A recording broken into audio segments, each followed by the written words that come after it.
family physician to check some bronchial issues that I had as a child. A neighbor recommended Dr. Zane Cook. I could immediately tell that he had a passion for helping others. Dr. Cook clearly laid out a plan for treatment and made it easy to understand. He also helped us through COVID. Dr. Cook has been a true blessing to my wife and me.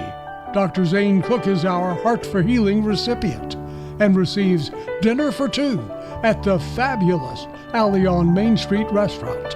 Dr. Zane Cook. Submit your Heart for Healing nomination to WGNS.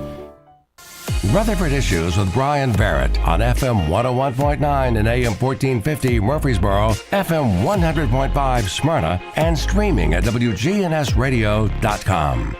Rutherford Issues, powered by Middle Tennessee Electric. They serve members with more than just electricity.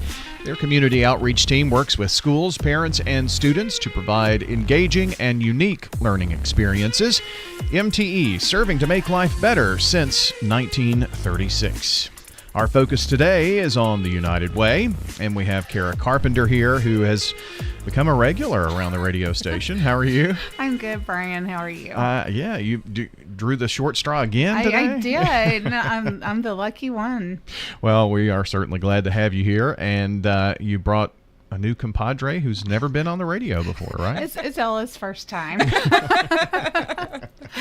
Well, I mean, you'll be wanting to come back every month, and, just like Kara. So we might be a dynamic duo. Yeah. Ella Weaver, how are you? Doing great. How are you doing? Doing really good. Doing good. So maybe tell us a little bit about what you do at the United Way first. Sure. So I work in our collective impact department, and I'm working with different agencies in the community and some of our internal programs that impact our Bold Goals work. So work in early childhood development, financial stability, mental health and substance abuse, and healthy behaviors. Oh, how long have you been doing that? Almost 2 years. Wow. Mm-hmm. So you came on around that coronavirus thing? Yes, yeah? Just post-COVID. Yes. Wow. Jeez. So what a fun time. But glad we are getting past most of that, hopefully. And summertime is just around the corner, Kara. So here we are. We've got a lot to talk about with that and what to get ready for, huh? Yes. Well, coming up next week on Tuesday, we have our 2023 Stop the Summer Slide book drive collection at the Smyrna Event Center. So, okay. So since probably the 1st of April, we've had several area businesses and organizations that are collecting books for children in kindergarten through 6th grade they'll be donated. They'll bring them to the Smyrna Event Center on Tuesday, and we'll sort them, by ages, and then they'll be distributed to several local agencies for them to give to their kids so they can keep reading through the summer. They always have a book in their hand, and so they don't lose any of those literacy skills that they've built up during the school year. Well, the collection is just a few more days, right, until Monday? Just till Monday, yeah. So it snuck up on us quick.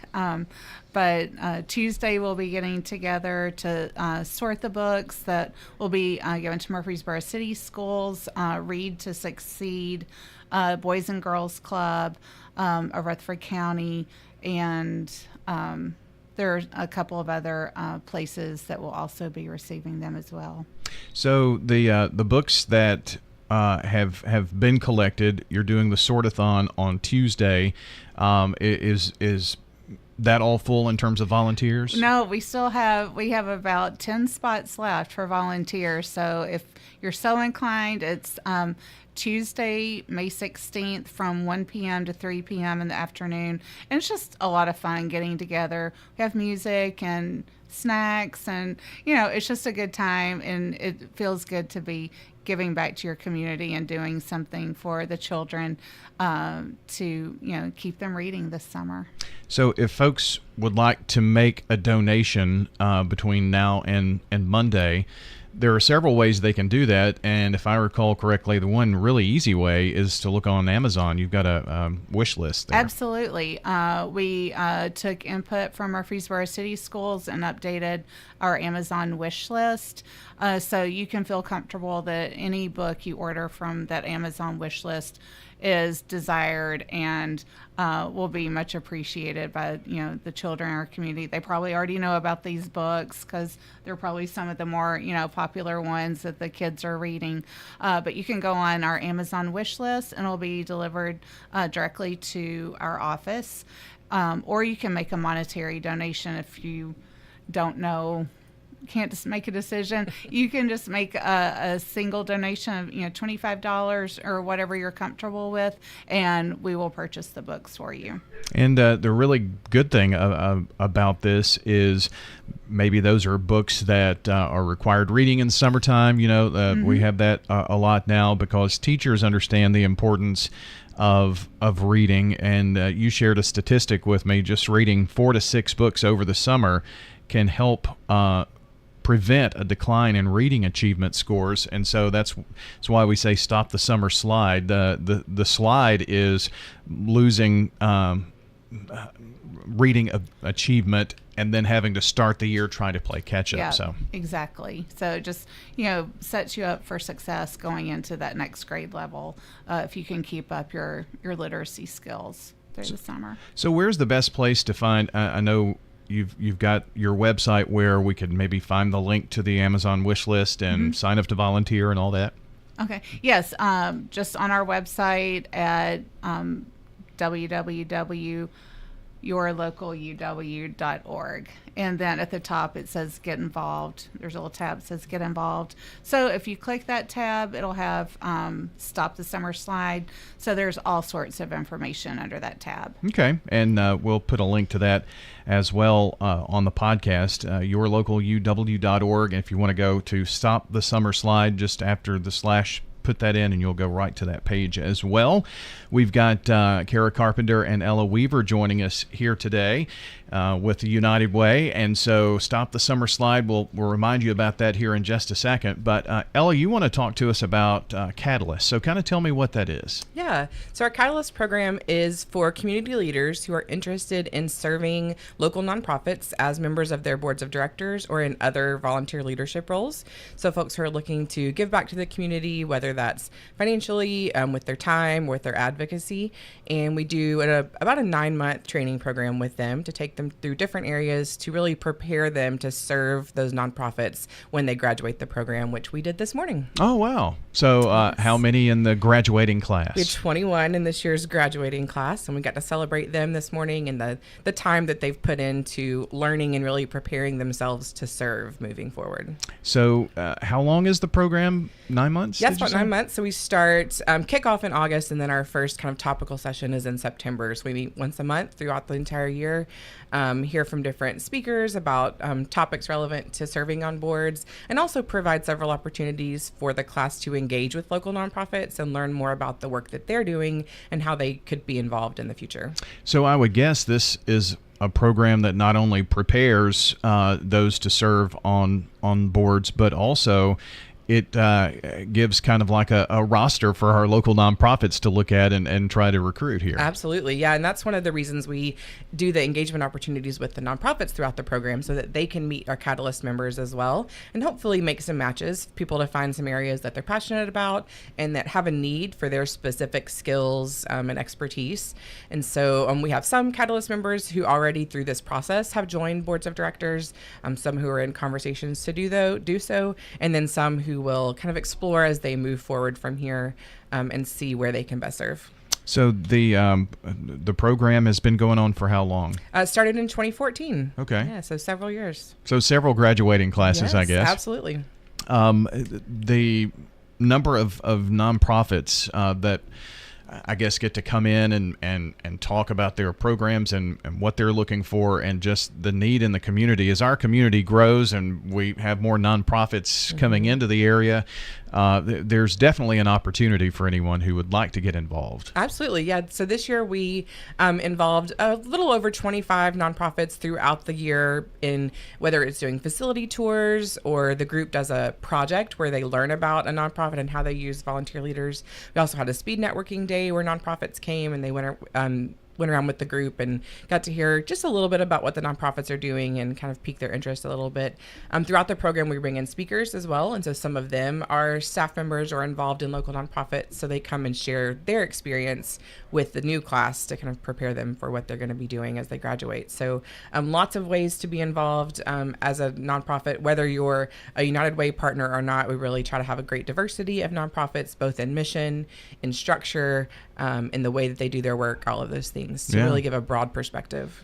And for those who are wanting to volunteer and maybe just their uncertainty keeps them from doing that, I guess they really learn what's expected. To me, the biggest thing is, make sure that you have the time to devote to that. Is that one of the big things you talk about? Absolutely. And throughout the year, when we hear from our participants about what they're concerned about, that's one of the bigger ones, is making sure that they've got the time to devote. Every board is different. Every organization is different in what they're asking of a board member. And so I think understanding what your role will be as you go into it is super important. Understanding what they need from you as a board member and what the expectations are. But hopefully through the Catalyst program, they develop a good sense of what it could look like depending on the organization, and also the tools to help themselves make those decisions and evaluate what the needs are. I'm sure fundraising is part of that too, right? Yep. Depending on the board, yes, there could be some fundraising expectations, but a lot of times that just means helping them make connections. It doesn't necessarily mean always asking for the money. Right. There's lots of different ways to be involved in fundraising.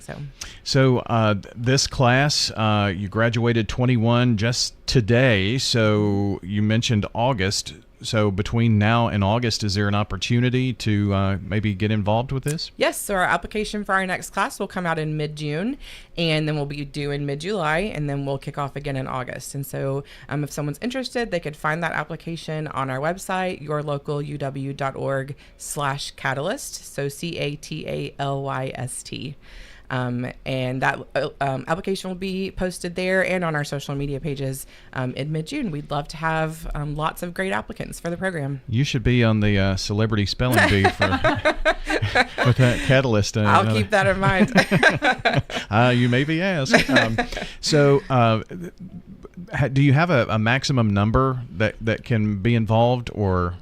Not a hard maximum. We kind of shoot for around 25. Okay. That's probably the best size to still make it a good experience for everyone. Because a lot of the importance of it too is engaging with each other and meeting a diverse group of people in the community who share some of the same passions for giving back.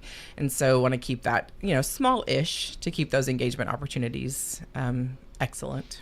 So can we find information about the Catalyst program on the website too? Yes, so that webpage is live, just the application's not live yet. Sure. So all the information's there. You can see some of the time requirements and the expectations for this year's program, and they'll be pretty similar for next year as well. Okay. Well, I'll put a link to that in the podcast as well, to yourlocaluw.org. And again, a reminder, Kara, this is the weekend to get that final shopping done for the books, right?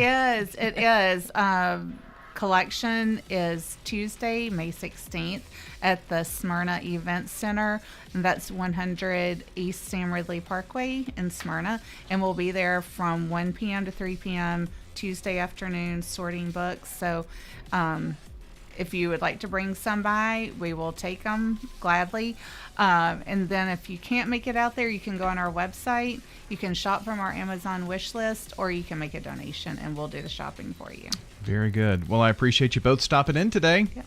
Thank you, Brian. Our guests from the United Way, Kara Carpenter and Ella Weaver. And don't forget, check the podcast if you missed part of the program today.